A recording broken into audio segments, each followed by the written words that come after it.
Geez, I just did the whole part 2 and I was holding the camera the wrong way, so I gotta do it again. Terrible, terrible. Alright, where'd I leave off? Well, I want to go back. This was, I forget what I said, but this is Lord of the Patch. I may have said Lord of the Pit, which is a different mask. And this guy was Lou Pransick from 1031 Studios. Just like I said, my favorite mask out of the whole convention we went to. And when we brought it back, it basically filled out our whole carry-on luggage.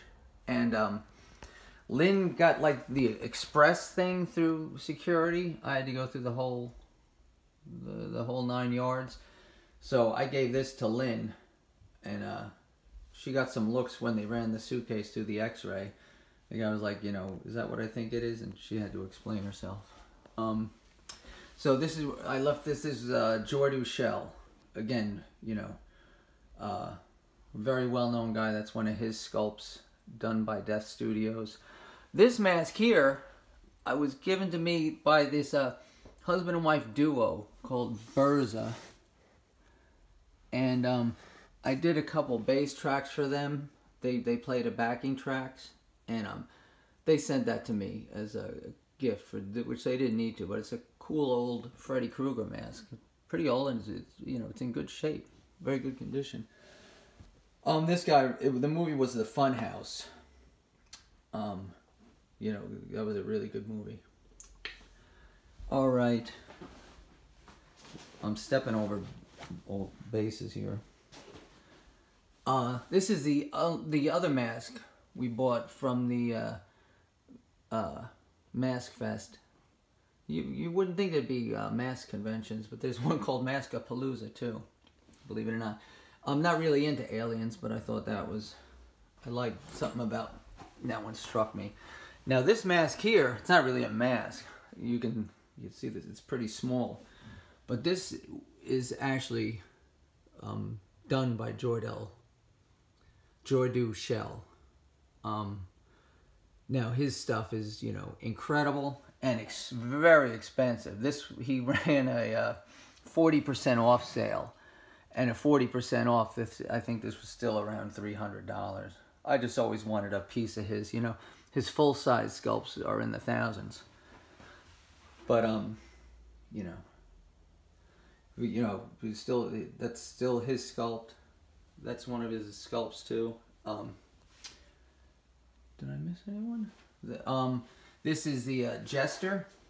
This is an old, I've had that for many, many years. I actually had a big Jack-in-the-Box made for him. He's not made any longer.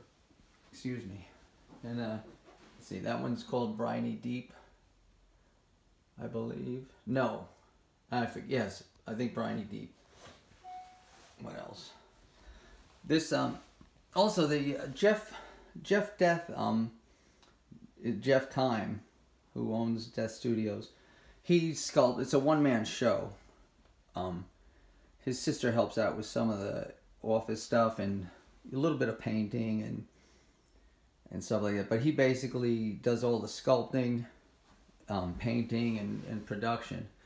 But he had a couple other sculptors who he worked with all the time. One of them was John Smith, and he did some wonderful work. He passed away suddenly last year too, and this was one of his last sculpts. That's a Dr. Phibes Mask, which is a great character. Let's move over. Man, I'm not used to talking so much. That's a picture we got from one of the Chiller conventions. Like this creepy nun with a cataract eye. Kind of creepy. That's a Death Studios production of a little spider mask. I think it was just called Undertaker.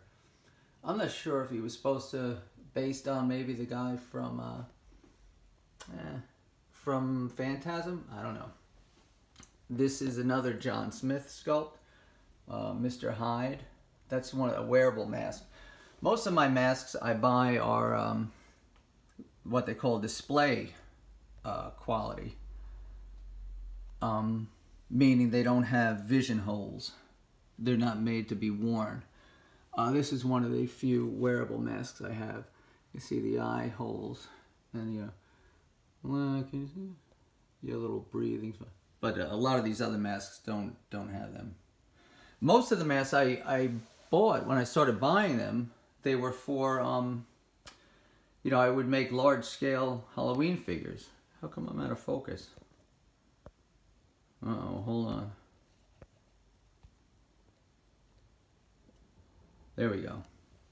A lot of these figures had, large scale, a lot of the masks had, these oversized figures made for them. And then I got into doing really large scale stuff. This was a Dark Side studio called Smiling Jack. This we got at a convention somewhere. I forget who made it, but it's a Dr. Decker mask, which was a character from the movie Nightbreed, which is a really cool movie.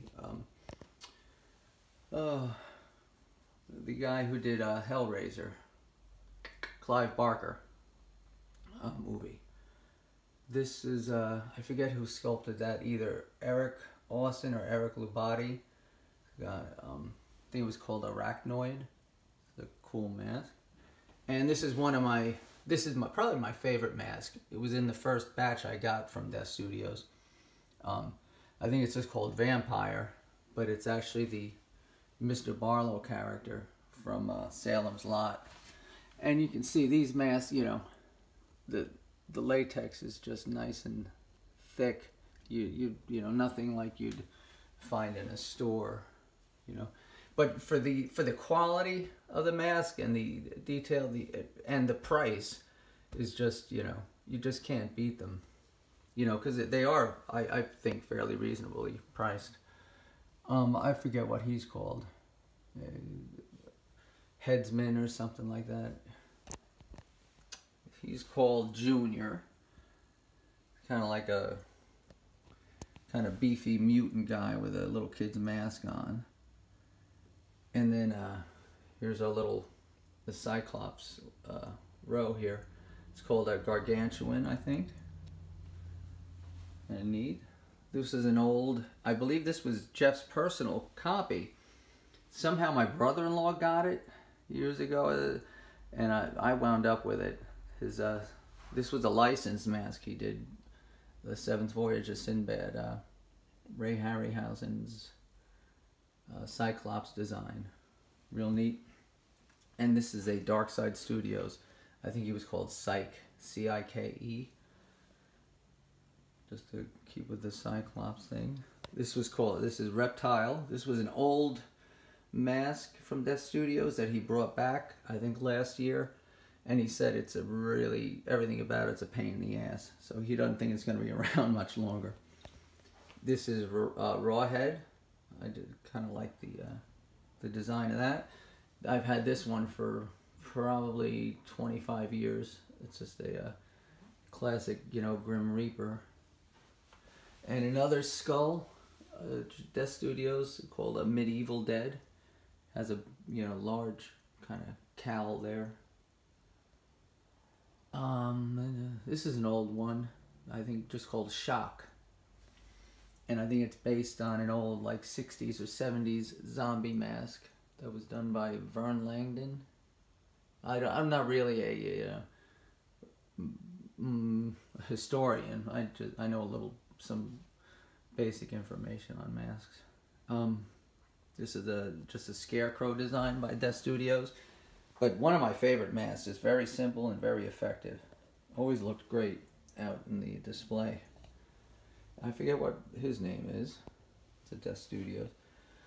This is a Scream Queen, she's called. And it's actually a character out of either the original 13 Ghosts or House on Haunted Hill. One or the other. You can look it up.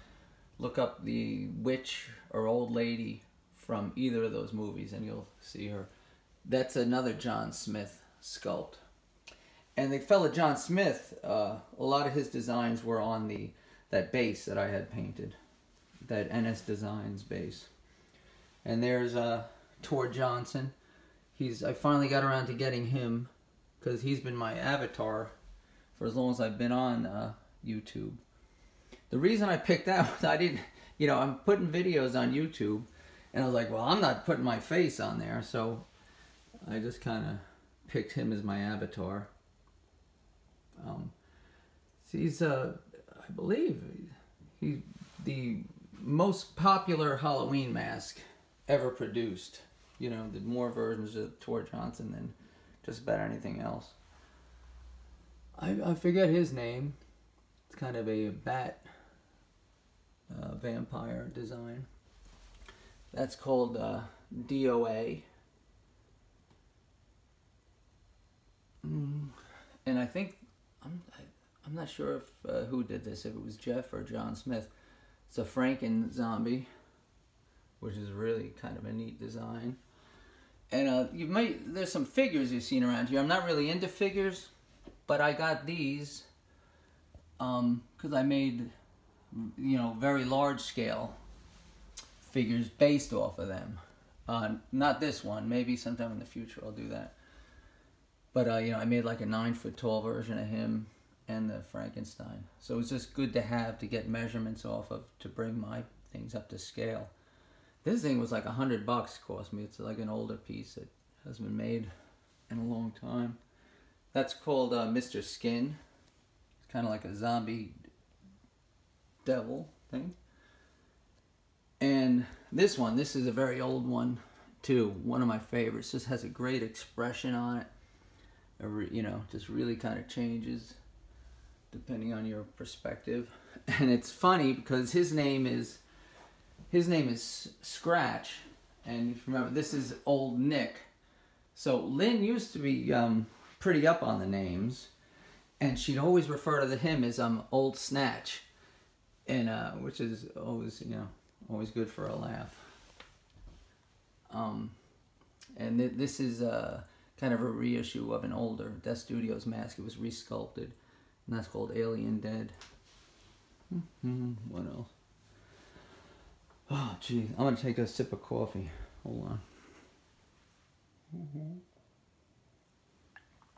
Okay. What else? This is like the stuff we would get at the chiller things. You'd have people just making cool stuff. They'd take an actual book. The horror book. I don't know what this was. And turn it into like a sort of Necronomicon looking thing. There's another one over here. And again, that's what we would go to these shows for, pick up unique stuff. And this is another piece from Design Toscano. What else? Here's the Area Pro 2 I got recently. I haven't even really played this one. It's really nice. I've been mostly playing the white one. I haven't gotten around to this one yet. And here's the white one. Hey, Bowley. Bowley! Oh, that's our cat, Bowler. Let's see. Yeah, you're a rat. Here's the white base. This is the one I did Rio with, and